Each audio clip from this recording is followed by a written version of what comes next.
name's Imraan. I go under the artist name Street Rat.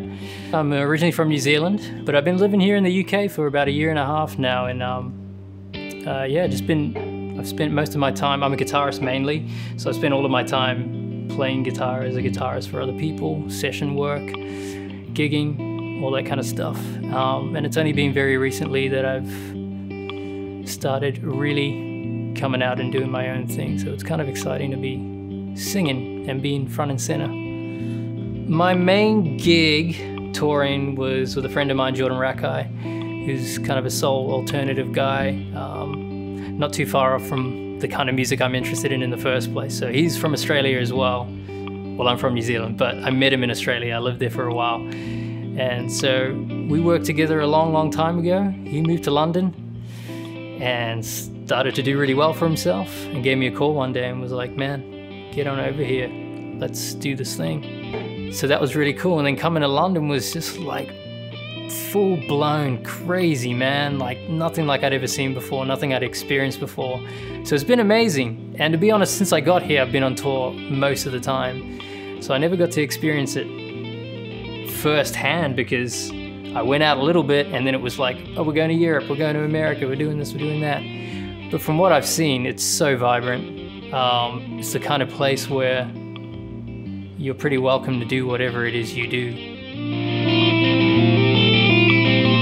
Yeah, so I've got an album that's coming out in October. It's just kind of been like a passion project that's been sitting there forever. I've written songs for a long time. The whole thing I did by myself mainly, recorded everything at home in my bedroom, played everything but the drums and the horns really. And the horns were recorded in my bedroom too.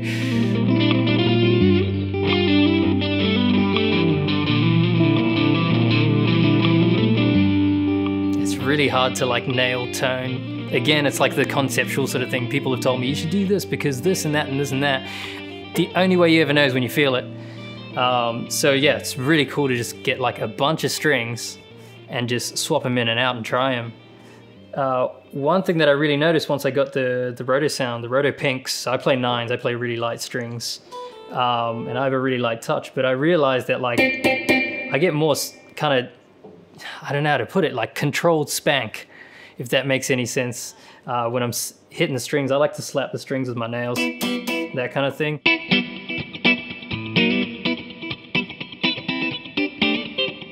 You know, almost a kind of funk thing that did come out a little bit, but for the most part, since I got this guitar, it was super bright for me and almost too spanky. And these strings kind of, they felt more balanced and tone all across the board. It felt like the Roto Pinks were just kind of balanced, so I could kind of spank anywhere. And I got the notes I need to hear without anything popping out too much.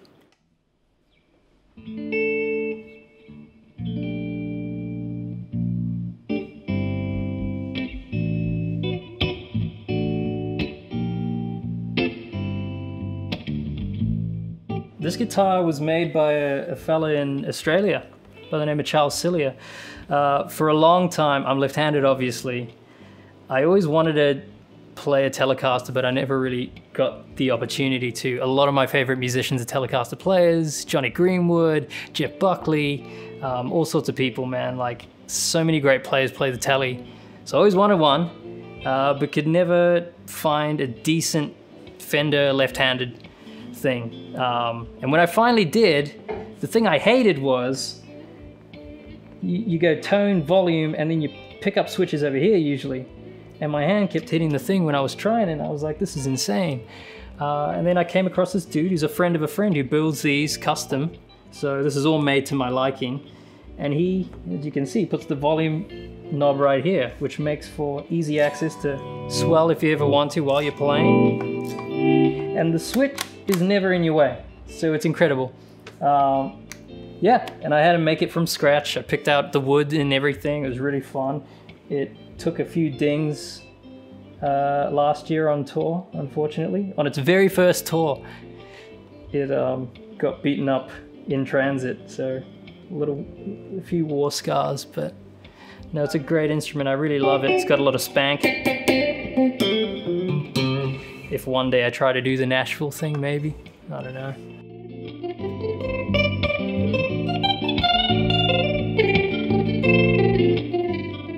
What drew me to the guitar? That is a funny question. I don't know. To this day, I think about it a lot.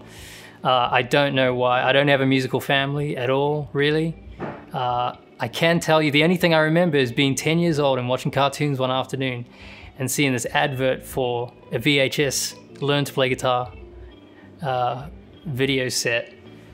And for some reason, something just clicked at that moment. I saw it on TV and just went, I can do that. I want to do that. I need to know how to do that. And I begged my parents, and then eventually they bought me this guitar. And as soon as I got it, man, like I remember everything vividly, from asking for the guitar to getting the guitar to the first day I took it home and took it into my room and just stayed there for the rest of the night. I don't know what it is. I don't know what draws me to it, but nothing in the world really makes sense to me except for when I'm playing music that makes sense. So I think that's the thing that pulls me back, is I can't make sense of the world, so it's in my guitar somehow. I don't know. Is that too deep?